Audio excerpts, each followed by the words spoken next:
जम्मू कश्मीर के पहलगाम में आतंकियों ने मासूम देशवासियों को जिस बेरहमी से मारा है, देश के दुश्मनों ने भारत की आत्मा पर हमला करने का दुस्साहस किया और इस हमले की साजिश रचने वालों को उनकी कल्पना से भी बड़ी सजा मिलेगी। बिहार के मंच से ही पाकिस्तान को धमका दिया और जनता ने भी ताबड़तोड़ तालियां पीट दी। उन्हें बिहार इसलिए आना पड़ा ताकि बिहार की जनता से राष्ट्रवाद के नाम पर वोट बटोरा जा सके। और अगर बिहार चुनाव पहलगाम मुद्दे पर लड़ा गया तो चुनाव से रोजगार और परीक्षाओं का मुद्दा गायब कर दिया जाएगा। 22 अप्रैल को जम्मू कश्मीर के पहलगाम में आतंकियों ने मासूम देशवासियों को जिस बेरहमी से मारा, ये हमला सिर्फ निहत्थे पर्यटकों पर नहीं हुआ है, देश के दुश्मनों ने भारत की आत्मा पर हमला करने का दुस्साहस किया है। मैं बहुत स्पष्ट शब्दों में कहना चाहता हूं, जिन्होंने ये हमला किया है, उन आतंकियों को और इस हमले की साजिश रचने वालों को उनकी कल्पना से भी बड़ी सजा मिलेगी। अब आतंकियों की बची खुची जमीन को भी मिट्टी में मिलाने का समय आ गया है। बिहार के मंच से ही पाकिस्तान को धमका दिया और जनता ने भी ताबड़तोड़ तालियां पीट दी। जो लोग भी मोदी जी की पॉलिटिक्स और बिहार के हालत को समझते हैं, उन्हें खूब समझ में आ रहा है कि पाकिस्तान को धमकी देने के लिए मोदी जी को बिहार क्यों आना पड़ा। उन्हें बिहार इसलिए आना पड़ा ताकि बिहार की जनता से राष्ट्रवाद के नाम पर वोट बटोरा जा सके और बिहार की जनता के मुद्दों को फिर से साइडलाइन किया जा सके।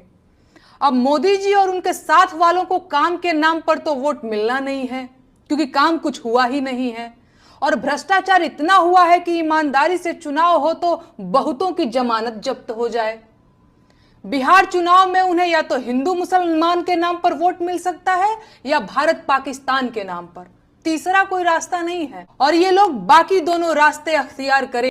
बिहार में चुनाव आने वाले हैं और अगर बिहार चुनाव पहलगाम मुद्दे पर लड़ा गया तो चुनाव से रोजगार और परीक्षाओं का मुद्दा गायब कर दिया जाएगा। पेपर आउट और बाकी भ्रष्टाचार के मुद्दे भी साइड कर दिए जाएंगे। जानते हैं इससे क्या होगा? बिहार का युवा गरीबी और बेरोजगारी के दुष्चक्र में फंसा रह जाएगा। जानते हैं फिर क्या होगा? वो प्रवासी मजदूर बनने की राह पर आ जाएगा और फिर सूरत, अहमदाबाद, पंजाब, मुंबई जैसे शहरों को सस्ता लेबर मिलेगा।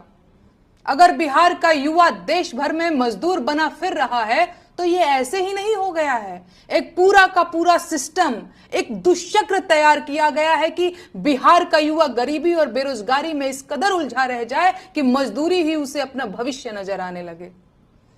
ये दुष्चक्र साल 2 साल में नहीं रचा गया है, दशकों लगे हैं। बड़े बड़े हाकिमों का दिमाग लगा है इसमें, तब जाकर बिहार के अच्छे अच्छे अभिमन्यु दिल्ली, बंबई, सूरत में गार्ड बनकर गालियां खा रहे हैं। अरे आपको क्या लगता है सब कुछ ऐसे ही हो जाता है? बिहार का युवा दुर्भाग्यशाली नहीं है, उसकी किस्मत की रेखा षड्यंत्र करके मिटाई जाती है। केंद्र की सरकार बनाने में बिहार की बहुत बड़ी भूमिका है। बिहार के तमाम नेता हैं जिनके बिना दिल्ली की सरकार पैदल हो जाए, लेकिन इन लोगों ने बिहार में कितने कारखाने लगवाए, कितने कॉलेज और विश्वविद्यालय खुलवाए?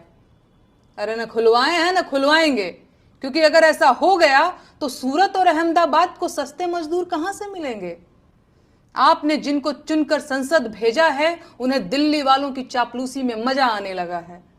बिहार का चुनाव पूरी ताकत लगाकर पहलगाम की ओर मोड़ा जाएगा और मोदी जी ने आज रैली भी कर दी है और बिहार चुनाव से बिहार के जरूरी मुद्दों को भारत पाकिस्तान के विवाद से दबाने की शुरुआत भी कर दी है।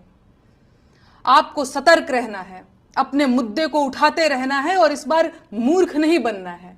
अरे जब देश की राजनीति ही राष्ट्रवाद और हिंदू मुसलमान के मुद्दे पर चल रही है, उसके बाद भी आतंकी हमलों में देशवासी मारे जा रहे हैं, तो सवाल किस मुद्दे पर करूं? 56 इंच की छाती पर देश के सारे मुद्दों को समेट देने वाले मोदी जी की सरकार में आतंकवादी हमले होंगे और नागरिकों की हत्या होगी, तो सवाल क्या मोहम्मद अली जिन्ना और नेहरू जी से पूछा जाएगा? नागरिकों की मौत और आतंकवादी हमलों पर सवाल क्यों नहीं पूछा जाना चाहिए भाई? इन सवालों से इतना डर क्यों रहे हैं आप? अपनी ही सरकार में हुए पुलवामा आतंकी हमले के शहीदों की मौत पर बेशर्मी से वोट मांगने वाला ये आदमी पहलगाम के पर्यटकों की मौत पर भी वोट मांगेगा और अंधभक्त इसे मास्टर स्ट्रोक बताकर वोट भी देंगे। लेकिन इनका कहना है कि सवाल नहीं पूछा जाना चाहिए। बस 2-4 दिनों की बात और है, भक्तों के पॉपअ पहलगाम आतंकी हमले पर रोते हुए बिहार चुनाव की नींव डालते दिखेंगे और अंधभक्त वो बिहार चुनाव में रोते हुए ढोंगी जी की रील शेयर करते दिखेंगे।